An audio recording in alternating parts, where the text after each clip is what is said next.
अस्सलाम वालेकुम पाक व्हीलर्स, मेरा नाम है सुनील मंज और मैं पाक व्हील्स वीकली के एक और एपिसोड के साथ आपकी खिदमत में हाजिर हूँ। सबसे पहले इस वीकली अपडेट में मैं आपका शुक्रिया अदा करना चाहूँगा जितने हमारे इस्लामाबाद के मेंबर हैं, इस्लामाबाद और पिंडी के, क्योंकि पाक व्हील्स ने इस्लामाबाद में अपना पहला ऑटो मेला जो है वो लास्ट संडे को इस्लामाबाद में किया था और बड़ा बेहतरीन इवेंट था। बड़े लार्ज नंबर में लोग जो हैं वो बायर और सेलर दोनों उस इवेंट के ऊपर आए और एक बड़ा अच्छा कामयाब इवेंट हुआ था। इसी सिलसिले में हम कराची में जा रहे हैं इस संडे को 3 मार्च को इंशाल्लाह ताला एक्सपो सेंटर कराची में हॉल नंबर 6 में पाक व्हील्स का कराची में जो पहला मेला है वो होने जा रहा है। यहाँ पे 3 किस्म की गाड़ियाँ होंगी। मैं रिपीट कर दूँ तो उन लोगों के लिए जिन्होंने पहले इस बारे में जो नहीं जानते कि पाक व्हील्स मेला क्या चीज़ है। मेले में बेसिकली 3 किस्म की गाड़ियाँ हैं, एक सर्टिफाइड, दूसरी इंस्पेक्टेड और तीसरी एक नॉर्मल सेलर की गाड़ियाँ हैं। सर्टिफाइड गाड़ियाँ पाकिस्तान में पाक व्हील्स पहली बारी लेकर आया है, जो कि यूज गाड़ियों के अंदर एक कॉन्सेप्ट है, नया रेवोल्यूशनरी कॉन्सेप्ट है कि उसमें आपको 1000 किलोमीटर या 1 महीने की वारंटी मिलेगी। उसके अलावा इंस्पेक्टेड कार्स हो सकती हैं कि जिनकी इंस्पेक्टेड जो गाड़ियाँ अगर सर्टिफिकेशन जो है उस पर क्राइटेरिया पे पूरी नहीं उतरती मगर फिर भी उनकी इंस्पेक्शन रिपोर्ट जो है उन गाड़ियों के साथ लगी होगी। तीसरी जो ऑप्शन है वो जिसे आप कह सकते हैं एक नॉर्मल यूज़र की गाड़ी है जो कि वहाँ पे वॉक इन करके आता है और गाड़ी बेचना चाहता है। तो उस गाड़ी को अगर आप लेने में इंटरेस्टेड हैं तो पाक व्हील्स इंस्पेक्शन सर्विस जो है वहाँ पे उस दिन मेले के ऊपर मौके पे भी मौजूद होगी और आप जो है अपनी पसंद की गाड़ी को सर्टिफाई कराना चाहें सर्टिफाई करा सकते हैं, इंस्पेक्ट करवाना चाहें तो इंस्पेक्ट करवा सकते हैं और एक पीस ऑफ माइंड के साथ आप एक यूज़ गाड़ी खरीद सकते हैं। इसके अलावा पाक व्हील्स की ऑक्शन वेरिफिकेशन सर्विस जो है वो भी आपको मौके पे मौजूद होगी और अगर आपको इंपोर्टेड गाड़ी खरीद रहे हैं तो सिर्फ उसका चेसिस नंबर देकर एक नॉमिनल फ़ी के साथ आप उसकी जो ऑक्शन शीट है वो वेरीफाई करा सकते हैं। सो अगर आप कराची से ताल्लुक़ रखते हैं, आप गाड़ी लेना चाहते हैं या बेचना चाहते हैं तो इस संडे को कराची एक्सपो सेंटर में हॉल नंबर 6 में आइए और पाक व्हील्स जो ऑटो मेला हो रहा है सबसे पहला उसमें अपना जो है पार्टिसिपेट करें। अगर आप अपनी गाड़ी को रजिस्टर कराना चाहते हैं तो हम उसके लिए इवेंट का लिंक भी साथ लगा देंगे। सो लास्ट वीक मैंने आप लोगों को बताया था कि होंडा निशात पाकिस्तान में अपना पहला डिजिटल शोरूम जो है उसको ओपन करने जा रहा है और लास्ट वीक वो शोरूम ओपन हुआ था। हम लोगों ने उसको कवर भी किया इवेंट को और वो वीडियो पाक व्हील्स के ऊपर हमारे यूट्यूब चैनल पर लाइव है। अगर आप देखना चाहते हैं तो मैं उसका लिंक भी साथ लगा दूंगा। उसी मौके के ऊपर होंडा ने पाकिस्तान में अपनी पहली 2 प्रोडक्ट्स लॉन्च किए हैं। एक होंडा सेंटा फे है जो कि एसयूवी है, दूसरी गाड़ी है होंडा की स्टार एक्स के नाम से है, एक वैन है बेसिकली जिसके अंदर 12 सीटें हैं। हम दोनों गाड़ियों के वॉक अराउंड आप लोगों के लिए ऑलरेडी लाइव कर चुके हैं अपने यूट्यूब चैनल पे। अगेन मैं उसका लिंक भी साथ लगा दूंगा अगर आप देखना चाहते हैं। इनफैक्ट उन वीडियो में से एक वीडियो के ऊपर मैं लोगों के कमेंट देख रहा था और काफ़ी लोगों ने मुझे भी मैसेज किया बिकॉज हम लोगों ने पाक व्हील्स के जो न्यू कार सेक्शन है उस पर अगर आप जाके देखना चाहते हैं इन दोनों गाड़ियों की डिटेल, प्राइसेस, स्पेक्स सब कुछ मौजूद हैं। तो उस प्राइस को लेके लोगों को बड़ी परेशानी है सेंटा फे की प्राइस को, जो कि तकरीबन 16 मिलियन से स्टार्ट होकर जाती है और एक अच्छी लोडेड ऑप्शन वाली गाड़ी तकरीबन 18.5 मिलियन यानी 1 करोड़ 85 लाख रुपए की है। अब बहुत से लोगों के मैं कमेंट पढ़ रहा था कि होंडा जो है वो क्या सोच रही है या उन्होंने बहुत महंगा रखा है या दुनिया में इस गाड़ी की एवरेज प्राइस $55,000 है।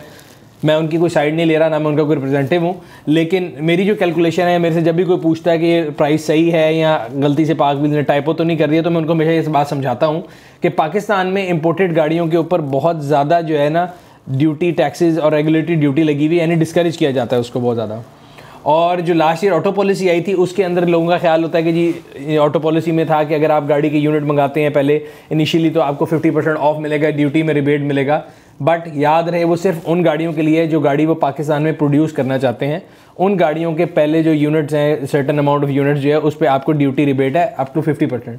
बट इस केस में होंडा निशात से जो हमारी उनसे बात हुई है, उनके रिप्रेजेंटेटिव से भी बात हुई है, they don't intend to produce these cars in Pakistan. So Santa Fe को वो पाकिस्तान में बनाना नहीं चाहते, यहाँ बनाने का इरादा नहीं रखते, तो इसीलिए वो उस ड्यूटी रिबेट के ऊपर क्वालिफाई नहीं करते।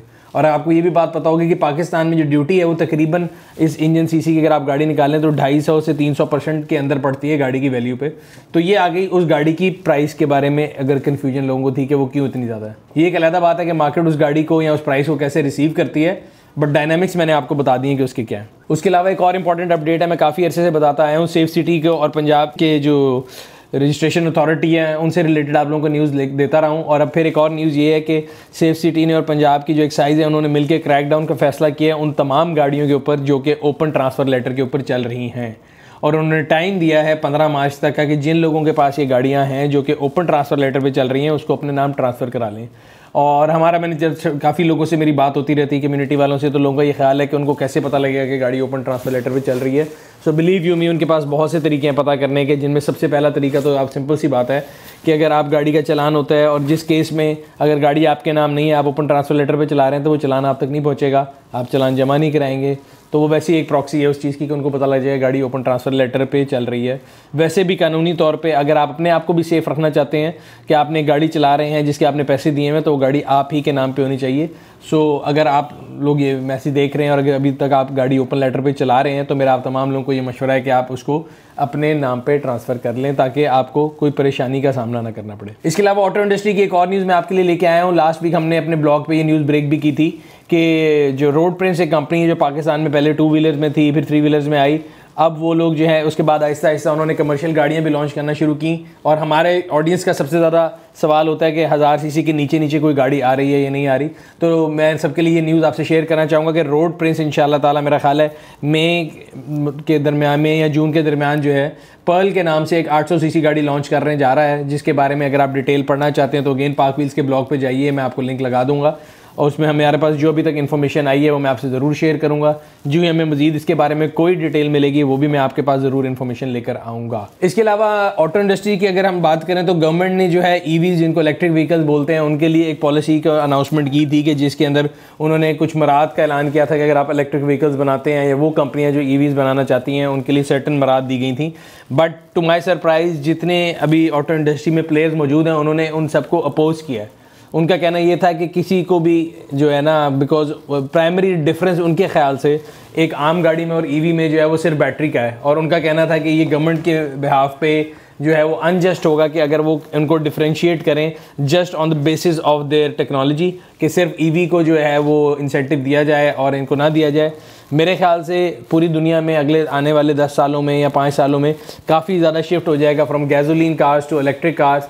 और आई थिंक जो गवर्नमेंट पॉलिसी बना रही है या वो इंसेंटिव दे रही है उन ऑटो मैन्युफैक्चरर को जो ईवी बनाना चाहते हैं, तो मेरे ख्याल से ये एक अच्छी और खुशाइन स्टेप है।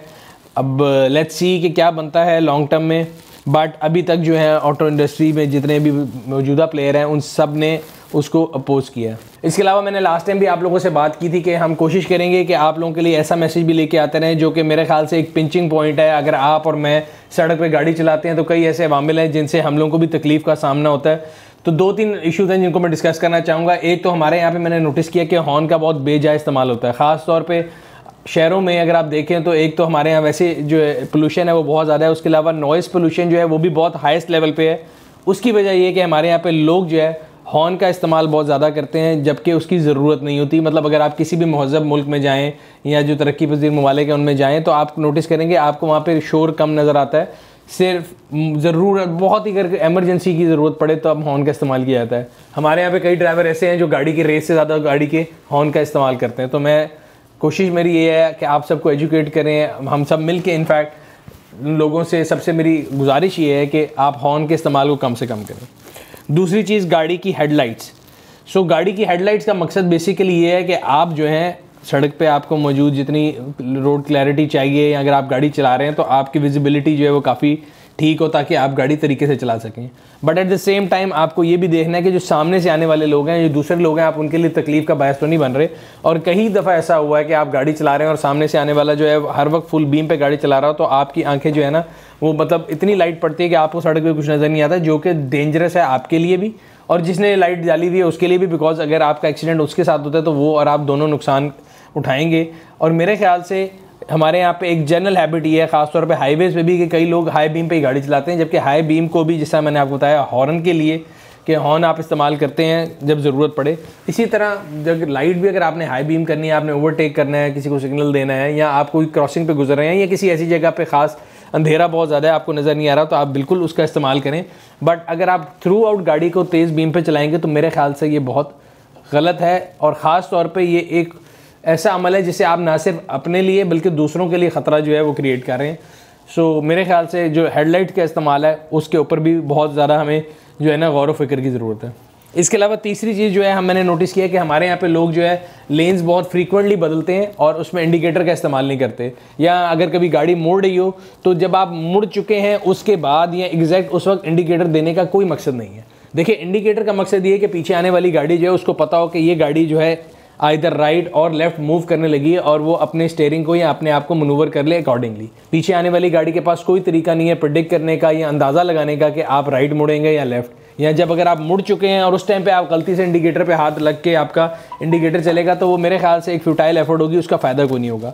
सो इंडिकेटर का इस्तेमाल इफेक्टिवली करें, बहुत ज़्यादा भी ना करें। कई लोगों को मैंने देखा कि वो हर वक्त मतलब इंडिकेटर कर रहे होते हैं, वो गाड़ी नहीं चला रहे होते। So excess of everything is bad, but yes you have to use indicators when and if they are required. अभी मैंने नोटिस किया कि हमारे यहाँ पे लोग जो इंडिकेटर्स की इंपॉर्टेंस को नहीं समझते। तो और ये ऐसी चीज़ें जिनके ऊपर मतलब चलान भी करें या ना करें, या मतलब there has to be self monitoring also. मतलब देखें, सेफ सिटी का कैमरा आपकी स्पीड रिकॉर्ड कर सकता है, सेफ सिटी का कैमरा आपकी लाइन रिकॉर्ड कर सकता है कि आपने जो है सिग्नल लाइन से आगे खड़ी की गाड़ी के नहीं, but they can not possibly record every move of yours on the road. So आपने इंडिकेटर देने हैं, आपने हेडलाइट जलानी है, या आपने लेन तब्दील करनी है, ये तमाम ऐसे मामले हैं, या हॉर्न बजाना है जो कि आपकी एज ए नेशन अपब्रिंगिंग को शो करते हैं।